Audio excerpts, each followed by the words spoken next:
Hi everyone, Code Queen Nayeli. In this tutorial, I'm going to show you how to select multiple checkboxes and then have these values saved on a single field. Now, in this tutorial, I have the text field shown, but you can hide this. You don't have to show this. This is simply to show you that the code does work and how the code works.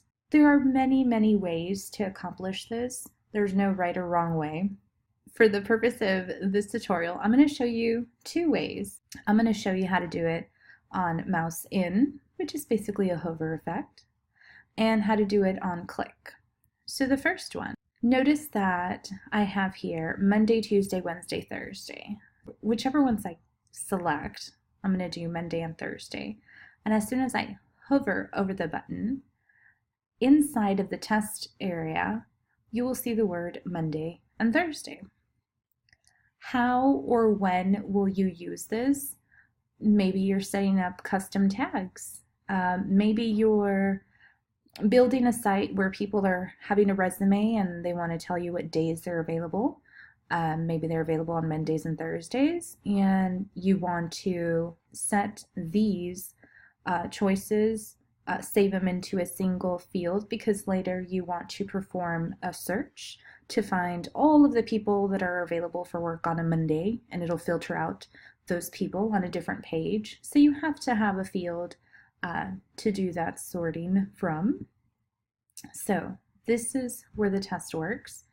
You have multiple choices, you hover, and it inserts those words.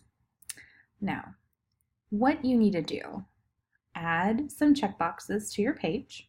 Make sure each one has its own value. Then, for each checkbox that you add, you can have 4, like in my example. You can have 8 or 100, how many ever you have. You have to do this next step on every single checkbox.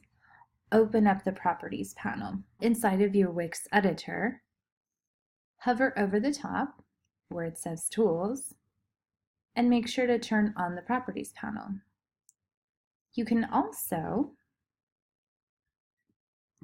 right-click the element and then select View Properties, and that will also open up the Properties panel. So once you get this Properties panel opened up, you can turn on the On click.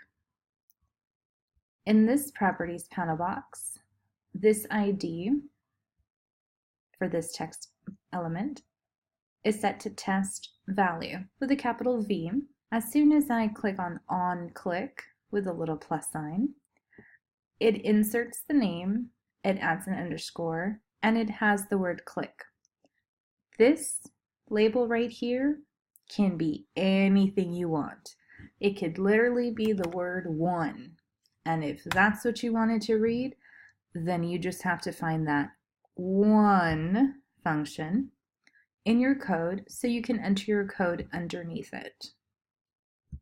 I don't know why I chose one. Pick something that makes sense. Like I said, it automatically populates a name right here. Use it. It's easy to remember. You know that test value, when it's clicked, you want it to do something. So that is how you activate the Properties panel. Once you finish activating the on-click event inside of every single checkbox that you have, then you need to do the same for the button. In the Properties panel, on mouse in, this is where you're going to activate that event. Now let's look at the page code. Here is the example using 4 checkboxes, 1 button, and these values, Monday, Tuesday, Wednesday, Thursday. On ready, we have the 4 checkboxes, and they equal little dash, little slash. I don't know what that's called. But by having those little thingies, it makes the value equal nothing when the page is loaded. We need it to be nothing. Skip this for now. I know that you've already activated the on click in the Properties panel and you'll have this blank, This is what it'll look like afterwards. I'll explain the red letters in just a bit. So, because the page started with all the values to equal nothing, now we will set the values to equal the real value. So, I'm going to create a function. I called it function day Monday. That's just a made-up label. You can label yours whatever you want. This function will be if checkbox 1's value equals nothing, then checkbox 1's value will equal Monday, or else it'll continue to equal nothing. And I continue the same for the other days. I'm going to create another function. I'm going to call it function day Tuesday. If checkbox 2's value equals nothing, then I want the checkbox 2 value to equal Tuesday, or else it'll continue to equal nothing. I'm going to do this all the way down. Don't look at the rest of the code. Let's go back up. So now that I've determined what each function is called and what it'll do, I need to tell my page when to perform these functions. When do I want this checkbox to equal Monday? Well, when they click on my Monday box. So, export function checkbox 1 on click. When they click on this box, I want day Monday to perform this. So, this red right here is the name that I for this function. I'm just going to copy it here, open close parentheses, and then the semicolon, and that's done. So now my code knows that every time checkbox 1 is clicked on, if it equaled nothing at the beginning, now it's going to equal Monday, or else it's going to equal nothing. So that's how it knows when it's clicked on or when it's clicked off. Then for the other boxes, I'm going to write down the function that goes with those as well. So when checkbox number 2 is clicked, I want day Tuesday to be performed. When box number 3 is clicked, it'll be Wednesday. 4, it'll be Thursday, and so on. So right now we're just setting the values. We still need to actually insert the value into this field. How do we do that? Well, we have to add all these values up together, right? This is the code for that. I named this function value combine. So I'm going to combine all the values, and I'm going to write let checked value equal the checkbox 1 value plus checkbox 2 value plus, and so on and so on. It's written in a specific way. Copy and paste this code on your page. All you have to do is continue the pattern. Notice where it starts, where it breaks, and then you can keep adding more. This is only for 4 checkboxes. If you have 8, double the size. And continue. At the very end of all of the checkboxes that you finished adding them and they're going to keep on adding, you're going to add the semicolon. This tells the code that you're done. All of this goes on a single line.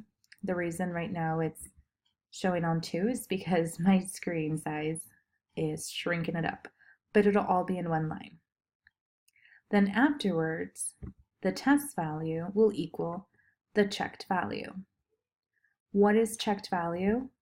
It's just a word. It's telling it whatever this combination is, it's going to equal my checked value.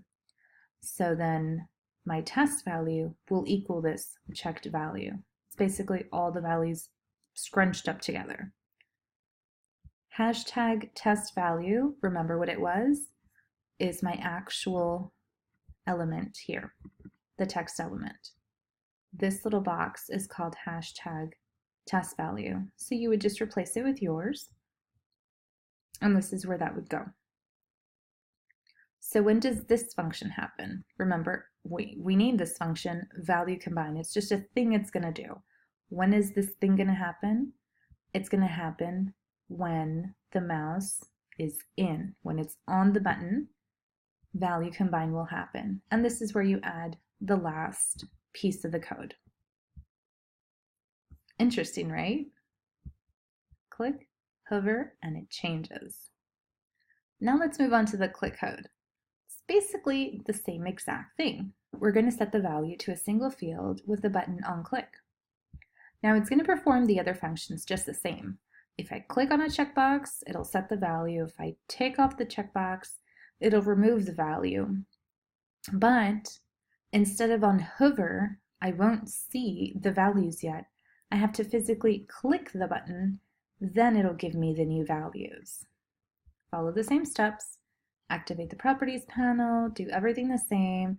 The only difference is at the end, instead of having submit button on mouse in, it's just going to perform the same function on click when you actually click on the button. Pretty neat, right? Well, if you liked the video, give it a thumbs up.